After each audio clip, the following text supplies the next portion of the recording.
ये दृश्य जो मेरे पीछे आप देख रहे हैं वाकई भव्य है। Sardar Patel statue of unity, और यूं कहें तो दुनिया की सबसे ऊंची मूर्ति। और जो भी हिंदुस्तानी यहाँ आएगा उसको यहाँ पर गर्व होगा इसको देखकर। और ये आइडिया 2008 में मोदी जी को आया जब वो मुख्यमंत्री थे गुजरात के। 2010 में उन्होंने इस आइडिया को अनाउंस किया। 2013 में ये शुरू हुआ और 2018 में मूर्ति बन के तैयार हुई। लेकिन दोस्तों ये आइडिया कहीं ना कहीं अधूरा है। अधूरा इसलिए है कि इसके चारों तरफ जो विकास होना था गांव में आदिवासियों का, उस विकास के ठीक उलट आज वो आदिवासी आंदोलनरत हैं।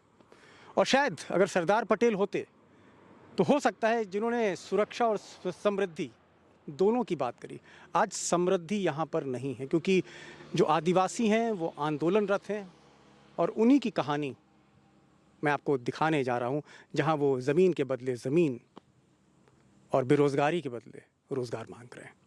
सरदार पटेल की इस मूर्ति पर किसी का विरोध नहीं है, लेकिन लगभग 3000 करोड़ रुपए के प्रोजेक्ट का कुछ हिस्सा यहाँ के लोगों पर भी खर्च किया जाता तो ये आदिवासी आज सड़कों पर ना होते। इस मूर्ति के पीछे ये धरना, प्रदर्शन, सड़क जाम अब रोज रोज का नजारा है।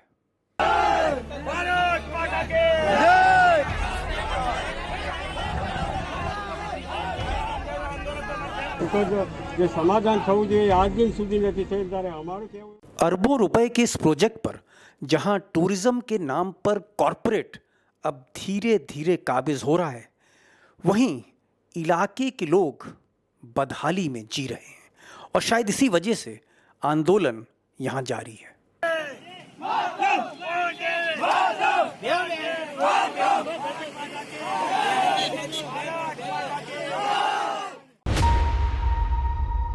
सरदार सरोवर डैम और स्टैचू ऑफ यूनिटी, इसके चारों ओर तकरीबन 72 गांव हैं। और उनमें से 6 गांव ऐसे हैं जो आज भी सरकार से लड़ रहे हैं।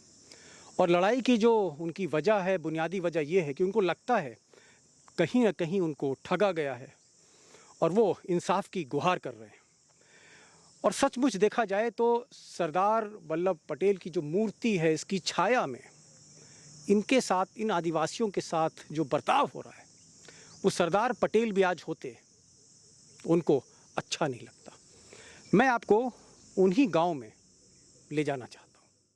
आदिवासियों के इस गांव में हमें पूना काका मिले, जिन्होंने बचपन में यहाँ नेहरू जी को सरदार सरोवर साइट पर देखा था। और हमारे साथ इस समय जो हैं वो पूना काका हैं। पूना काका जो हैं, जिस समय नेहरू जी यहाँ पर सरदार सरोवर डैम का उद्घाटन करने आए थे, तब पूना काका बताते हैं कि वो 10 साल के थे और चश्मदीद हैं। उसके बाद इन्होंने सारे आंदोलन ज़मीन के देखे हैं कि किस तरह आंदोलन होते रहे, सरकार कहीं ना कहीं छल करती रही और आदिवासियों को जो इंसाफ मिलना चाहिए था वो इंसाफ नहीं मिला।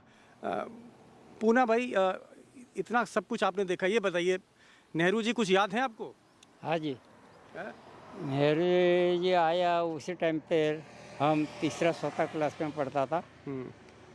तो हमारा स्कूल में से हमको भेजा था देखने के लिए। ये बताइए अभी आपकी मुख्य जो डिमांड है क्या है? हमारा 85% हमारा गांव का खेडूत को असरग्रस्त का सब लाभ मिल चुका है, लेकिन हमारा 15% हमारा खेडूत बाकी है, लाभ से वंचित है। अम्मा नाम बताइए अपना। नवा गांव अम्बाबेन पूना भाई। अम्मा बहन? अच्छा। हाँ, अम्बाबेन पूना भाई। अच्छा। हाँ। ये बताइए अभी आप सरकार से क्या चाहते हो? सरकार क्या आपका काम मांग नहीं मान रही? हमारे तो बदा 19 गामना खेडूतोने आइपो ए लाभ हमें पण। क्या बोला इन्होंने हिंदी में? अम्बा काकी बोल रही है कि जो 19 गांव को दिया है वो हमारा 2 गांव है, नवा गांव और लिमड़ी। इसमें जो 10-15% खेडूत बाकी रह गए, उसको वो ज़मीन, वो लाभ आगे दिया है किसानों को, वही लाभ मिलना चाहिए। कॉरपोरेट के लिए जहां सरकार पलके बिछाई बैठी है, वहीं यहाँ गांव वालों को ढाबा या चाय की दुकान भी खोलने नहीं दिया जा रहा है और आए दिन पुलिस उन्हें परेशान करती रहती है। क्या नाम है आपका? मेरा नाम दक्षाबेन कन्नूभाई टडवी है। दक्षाबेन कन्नूभाई। दक्षा बहन। हाँ, और पति का नाम कन्नूभाई है। ये और बताइए, जो आप ढाबा चला रही हैं, ये आपकी अपनी जमीन है? ये मेरी खुद की जमीन है।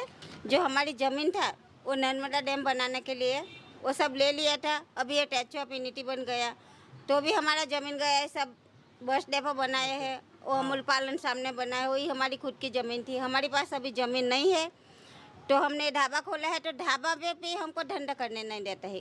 ये पुलिस वाला हैरान कर रहा है। गवर्नमेंट नर्मदा हम खुद आदिवासी है तो हमारा हक बनता ही डरी। जड़ जंगल जमीन हमारा हक है और जो है तो भी धंधा नहीं करने देता है। उन लोग को हमारी जमीन हड़प के उद्योगपति को देना है। जो बड़ा पैसा, हाँ, वो जो ज़्यादा पैसा देगा उसको जमीन हमारा बेचने वाला है। वो लोग रोजगार मिला? रोजगार नहीं, हमको क्या रोजगारी मिले? ये रोजगारी हो भी छीन ले तो हम क्या अभी रोड पर आ जाएगा? खुद की हमारी जमीन लिया, बोलता है तुम्हारा बच्चा को भी हम नौकरी से देंगे। क्या नौकरी देगा? झाड़ू वाला, झाड़ू बना सफाई करने के लिए, और हम खुद की जमीन देगा और हमारी जमीन में हमारे बच्चे लोग को टॉयलेट साफ करने के लिए रखते हैं। तो हमारी जमीन गई है यहाँ पे तो हमारा बच्चा को हम टॉयलेट तो नहीं साफ करने देगा सर। अब एक बार जरा ये कहानी आसानी से समझ लेते हैं, जिसके चलते यहाँ के लोगों और सरकार में टकराव अब तक बना हुआ है। पहले सरदार सरोवर डैम नवगांव में बनना था, बाद में नेहरू जी ने इसे यहाँ से बड़गांव गांव में शिफ्ट कर दिया। ये जो बात आ रही है सामने की नेहरू जी आए फिर जगह बदली गई, उसका क्या? 1961 में हमारी ज़मीन का जो उद्घाटन हुआ था, नेहरू जी ने किया था, वो नवागाम पे किया था।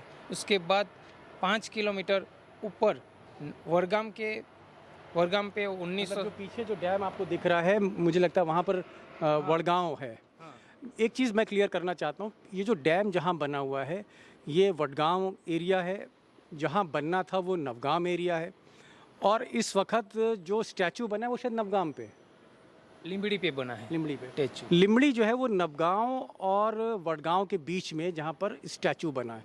और समस्या ये है कि ये जो आदिवासी हैं ये चाहते हैं कि जिस तरह से जो आपको डैम पीछे दिख रहा है मेरे, वहाँ पर जो 19 गांव थे, 19 गांव थे, उन 19 गांव को जिस शर्तों पर उनके साथ एग्रीमेंट करार सरकार ने किया है, उसी तरह से ये अब चाहते हैं कि यहाँ पर जो स्टैचू बनी है और जो ज़मीन अधिग्रहित की गई है जिस अथॉरिटी ने, जो डैम की शर्तें थी वो शर्तें यहाँ लागू हों। क्या मैं सही कह रहा हूँ? हाँ। 2013 में जब मोदी जी का प्रोजेक्ट शुरू हुआ तो सरदार पटेल की मूर्ति के लिए यहाँ लीमड़ी गांव में ज़मीन अधिग्रहित की गई। फिर 2017 के आसपास सरकार ने बड़गांव में रहने वालों को पैकेज में 5 एकड़ ज़मीन दी, लेकिन ये पैकेज लीमड़ी और नवगांव के आदिवासियों को नहीं दिया गया। ये बताइए शैलेश भाई, जो असली बुनियादी आप लोगों की मांग है आदिवासियों की, वो क्या मांग है? हमारी मांगे यही है कि ये हमारी ज़मीनें डैम के लिए संपादन किया था और डैम परिपूर्ण हो गया तो हमारी ज़मीन हमें वापस मिलनी चाहिए। हमारे जो कब्जे में है वो हम वही ज़मीन से हमारा जीवन गुजारण चल रहा है। और 2017 में डैम पूर्ण होने के बाद स्टैच्यू ऑफ यूनिटी का जो निर्माण हुआ, इसकी वजह से ये विस्तार पूरा डेवलप हो रहा है जी। तो ये डेवलपिंग में हम भी हमारे कुछ बिजनेस स्टार्ट करें, हम भी कुछ हमारा विकास करें, यही माध्यम से हम सरकार से यही उम्मीद करते हैं कि ये ज़मीन हमें वापस मिलना चाहिए और हमें ये विकास में भागीदार बनाना। सच तो ये है कि यहाँ गांव वाले अब सरकार से सम्मानजनक पैकेज के साथ साथ सम्मानजनक नौकरी भी चाहते हैं। नौकरियों की कैसी नौकरी दी मोदी जी ने आप लोगों को? नौकरी तो क्या, नौकरी यहाँ स्टैच्यू ऑफ यूनिटी में दी है, साफ सफाई, चौकीदार, सिक्योरिटी, ऐसी सामान्य नौकरी 8-9 हज़ार की नौकरी दे रहे हैं। इसमें तो कुछ हमारा घर भी नहीं चलता, ऐसी नौकरी देते हैं। अब लोग पढ़े लिखे हैं यहाँ पर? हाँ, पढ़े लिखे हैं। नहीं है पढ़े लिखे तो कोई क्लास चलाओ, हमें ट्रेनिंग दो, ट्रेनिंग करके कोई अच्छा रोजगार दो। यहाँ पर जो बिजनेस सब कौन लोग कर रहे हैं? यहाँ जो सभी बिजनेस चल रहा है, यहाँ सभी बाहर की एजेंसी आके बिजनेस कर रही है, कंपनियाँ आके बिजनेस कर रही है, और हम जो खेरूट में से हमें नौकर बना दिया है, ऐसा यहाँ का हाल है। खरबों रुपए इस प्रोजेक्ट पर खर्च करने के बाद सरकार अब सरदार पटेल की मूर्ति के नाम पर इस जगह को बिजनेस मॉडल में बदलना चाहती है। यानी जो पैसा खर्च किया है उसकी रिकवरी में सरकार की दिलचस्पी है, और इसी पसोपेश में सरकार आदिवासियों को जैसे भुला बैठी है।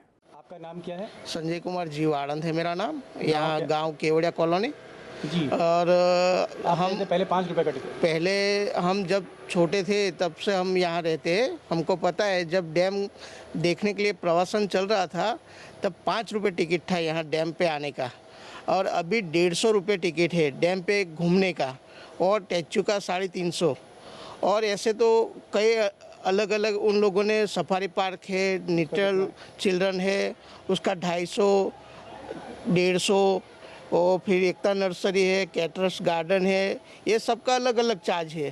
तो सरकार ने जो प्रवासन के नाम पे जो लूट रहे हैं अभी पब्लिक को, आपने प्रोजेक्ट लगाया है वो प्रवासन का, और सबको घूमने फिरने की चीज़ आपने खड़ी की है, तो उसमें रेट सरकार को सोच समझ के उसको देना चाहिए। बहरहाल दुनिया की सबसे ऊंची मूर्ति बनाकर मोदी जी ने 2019 के लोकसभा चुनाव में सरदार पटेल के नाम पर राष्ट्रवाद का जबरदस्त माहौल बनाया, बीजेपी की जीत आसान की और दोबारा प्रधानमंत्री बने। पर इस सारी कशमकश में उन्होंने यहां के आदिवासियों को हाशिए पर छोड़ दिया। कैमरामैन शिवराज विद्रोही के साथ दीपक शर्मा, नर्मदा, गुजरात।